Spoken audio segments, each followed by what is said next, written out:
All right, I'm back with part 2 of Justin the Horse with Blue Eyes. In between part 1 and part 2, I learned how to spell horse, so that's good. This is dated September 13th, and again, this is from 1982. So, and again, it's one page. Now we are going to learn how to saddle and bridle a horse, Doge said. She demonstrated with Sungold a beautiful cream-colored horse. Joan watched quietly. Then she walked over to Justin. So far, they had learned how to groom a horse. They already knew how to ride. And now Justin, at least to her, looked even more beautiful. Justin stood quietly until he was saddled and bridled. When she was done, she mounted, backed out of the stable, and began to canter around the riding ring. Very good, Joan, said Doge. Suddenly, Joan heard another voice. So that's what your name is, the voice said. Meet me at the stables as soon as they play taps. Then I drew 1, 2, 3, 4, 5 little asterisks to show a scene break. That night, Joan lay in bed, listening to taps, and remembered the voice. Slowly, she crept out of the tent, heading towards the stables, with the voice ringing in her ears. Meet me at the stables. And that was pretty short, so I'm going to go ahead and read you the next page. Justin the Horse with Blue Eyes, Part 3. As Joan entered the stable, she wondered who the voice had been. Maybe it had been a horse. Indeed, it had sounded like a horse, but horses can't talk, can they? As she entered Justin's stall, she saw that Justin, unlike the other horses, was wide awake. There you are, said Justin. I was afraid you wouldn't come. I'm sorry, Joan stammered.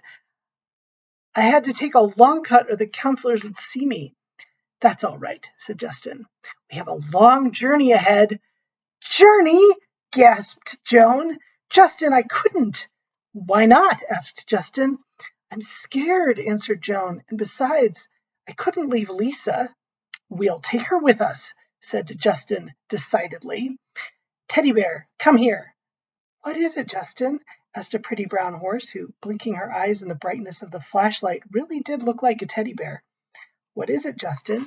She asked again. And so here I actually kept going past one page. We're going home tonight, said Justin. Justin, are we really? Said Teddy Bear. Yes, said Justin. Suddenly, Joan thought of something else. Justin, how will I get food? I can't eat grass. Good thought, said Justin. Won't do to be hungry on a journey. She can eat raspberries, can't she? Asked Teddy Bear. There are lots of raspberries. I can eat raspberries, said Joan, and so can Lisa. Lisa? Asked Teddy Bear. Yes, said Justin. Don't worry.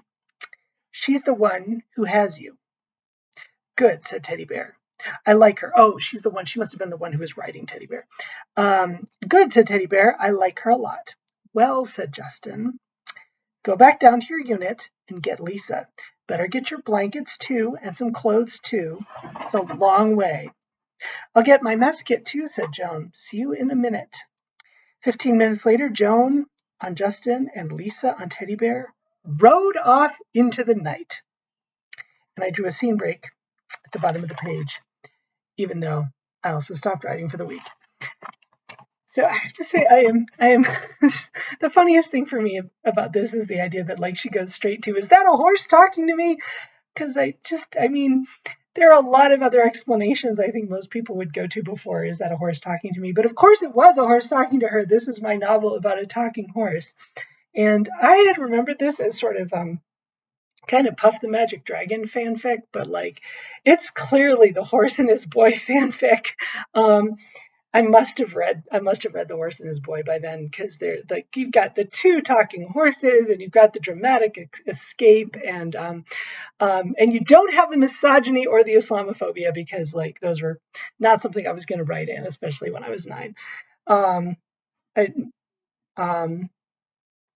Anyway, thank you again all for your donations. I put a link in the information on the video. This is video number 2, and I will be back with at least 3 more. So thanks.